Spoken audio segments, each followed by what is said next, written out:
Hey everyone, welcome to Dalton Reads the Bible. I'm Dalton, and today is part 4 of our Passion Week video series where I follow the footsteps of Jesus from Palm Sunday to Easter Sunday. Today we're looking at the Olivet Discourse, where Jesus discusses the coming judgment, destruction of Jerusalem, and eventually the end of the world. Let's get going.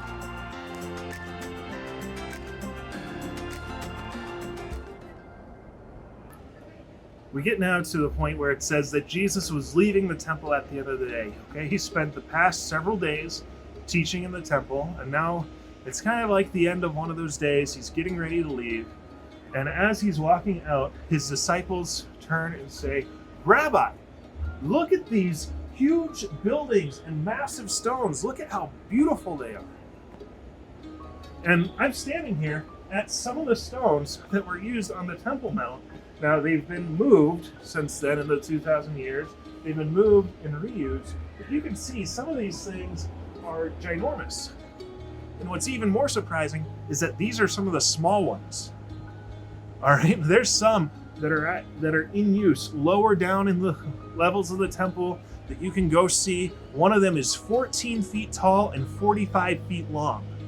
And get this, it's sitting on top of other stones, which means someone or a lot of someone's had to heft that thing onto other stones. All right, stone is heavy, especially the stone around here. And these blocks, you can see, they're massive. And so I get what the disciples are saying here. They are in awe at how anyone was able to build this stuff. All right, and these are newer buildings. All right, it took many years for Herod's temple to be completed to the point that it was. And by the time it was done, I mean, there's traditions that say anyone who hasn't seen Herod's temple has never seen a truly beautiful building. And so the disciples are just in awe at what's going on here. And then Jesus says something. He says, "You see all these stones and these buildings? I tell you, there will come a day where not one of them that is set upon another will remain." And while that's a bit of a hyperbole compared to what we actually see here, where some of the wall, the retaining wall of the temple is still around, none of the buildings that were on the temple remain. A huge section of the upper parts of the wall was torn down. And as you can see, they were torn down, tossed down here, this place behind me. Not one left standing upon another, piled up, impacting the ground, leaving massive craters in the roadway that used to be here. Now, Jesus says these things, and then he heads back up to the Mount of Olives, where he teaches the disciples what to look for when these things come.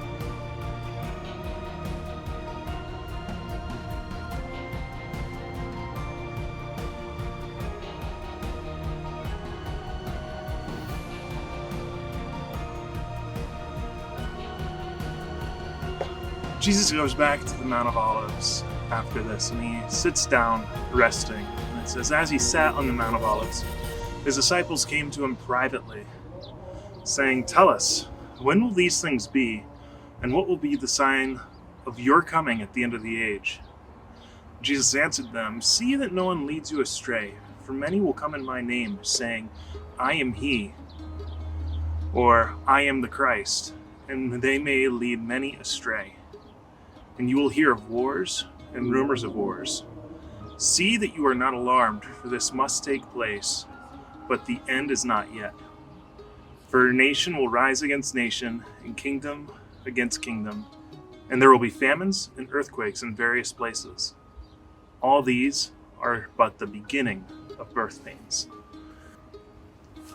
Now Jesus comes here, and he starts talking to his disciples about a couple different things that are taking place kind of all at the same time. The first is mentioning, like he said before, that the walls of Jerusalem will be coming down, and the wall and the buildings of the temple will be completely removed so that not one stone sits upon another. This destruction happens in 70 AD, about 30 some years after his death. Now his disciples, they want to know when this is going to happen so they can be ready. But Jesus doesn't give them an exact time. He just tells them what to look out for. Rumors of wars, nations rising up against nations. When the temple was destroyed, it was right after the Roman emperor died without leaving an heir. And so the Roman Empire kind of turned in on itself until one person could stand up and claim the role as emperor. And so these things happen, and Jesus is telling his disciples to look out for it, to be ready, because it's going to come. However, then he starts to take a different turn with what he's saying. It says, "Then they will deliver you up to tribulation and put you to death, and you will be hated by all nations for my name's sake. And then many will fall away and betray one another and hate one another. And many false prophets will arise and lead many astray. And because lawlessness will be increased, the love of many will grow cold. But the one who endures to the end will be saved. And the gospel of the kingdom will be proclaimed throughout the whole world as a testimony to all nations, and then the end will come." So Jesus then shifts, not just looking at the destruction of the temple, but shifts in looking at what comes beyond that. The disciples, each one of them, the apostles, they end up dying very, very horrible deaths, with the exception of John, who is the only one to die of old age. And a lot of the early Christians, they were martyred and hated for the sake of Jesus' name by the world. And Jesus is saying that this will kind of all arise, whether it's false prophets or false messiahs coming forward, trying to lead people astray. And we can see this in actually some of the religions of the world today, where there was someone who came up who claimed to be a prophet, proclaiming a different gospel than what Jesus had. And then he mentions that before the end comes, the gospel must be preached to all nations. Then he returns to talk about the destruction of Jerusalem specifically. He says, "When you see the abomination of desolation spoken of by the prophet Daniel standing in the holy place, let the reader understand. Then let those who are in Judea flee to the mountains. Let the one who is on the housetop not go down or take what is in his house. And let the one who is not in the field turn back to take his cloak. And alas, for women who are pregnant and for those nursing infants in those days, pray that your flight may not be in winter or on a Sabbath. For there will be great tribulation, such has not been seen since the beginning of the world until now, and no, never will be. And if those days have not been cut short, no human being will be saved. But for the sake of the elect, those days will be cut short. And if anyone says to you, 'Look, here is the Christ,' or 'There he is,' do not believe it. For false Christs and false prophets will arise and perform great signs and wonders so as to lead astray, if possible, even the elect. See, I have told you beforehand. So if they say to you, 'Look, he is in the wilderness,' do not go out. And if they say, 'Look, he is in the inner rooms,' do not believe it. For as lightning comes from the east and shines as far as the west, so will be the coming of the Son of Man. Wherever the corpse is, there the vultures will gather." So again, Jesus is taking this story of the destruction of Jerusalem and warning them to be on lookout, and when they see these things start to happen, to flee. And because of that, the church survives past Jerusalem, past the destruction of Jerusalem, because they saw these signs. However, he's not just applying the signs to back then, but also to the coming final judgment, talking about how if these days had not been cut short, no one would survive it. And so he's giving them a glimpse of not just what's to come in Jerusalem, but kind of what's to come in the entire world and what to be wary of and what to look out for. And he says, immediately after the tribulation of those days, the sun will be darkened and the moon will not give its light. The stars will fall from heaven and the powers of the heavens will be shaken. Then will appear in the heaven the sign of the Son of Man, and then all the tribes of the earth will mourn, and they will see the Son of Man coming on the clouds of heaven with power and great glory, and he will send out his angels with a loud trumpet call, and they will gather the elect from the four winds, from one end of heaven to another.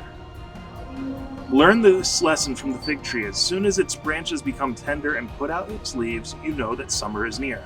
So also when you see these things, you will know that he is near, at the very gates. Truly I say to you, this generation will not pass away until all these things take place. Heaven and earth might pass away, but my words will never pass away.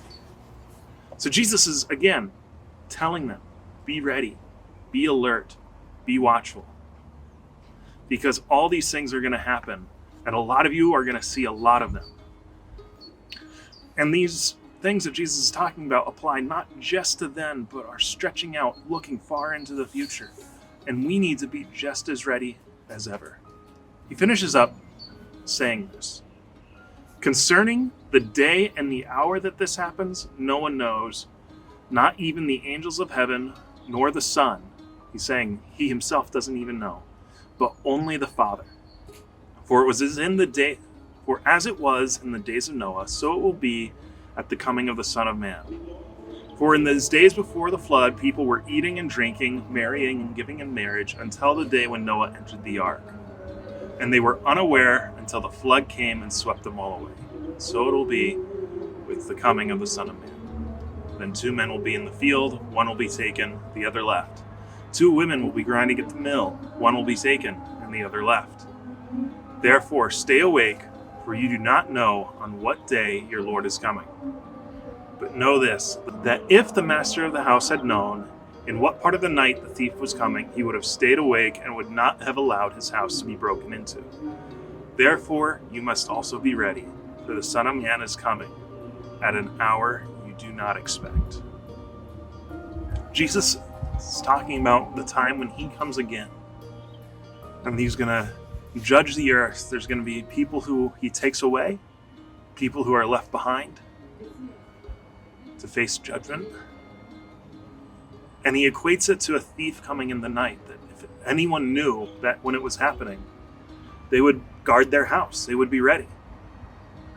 And so we ought to be ready as we see an increasing of these signs that he talks about. Lawlessness spreading throughout the earth, wars, rumors of wars, earthquakes, floods, famine. All these things are very real and very present in our world. So we should keep an eye out to see what comes next. If you enjoyed this video and would like to see more like it, be sure to hit like and subscribe, and to click on the little bell icon if you'd like to receive notifications of when another video goes up. I want to thank you all for joining me, and I will see you later.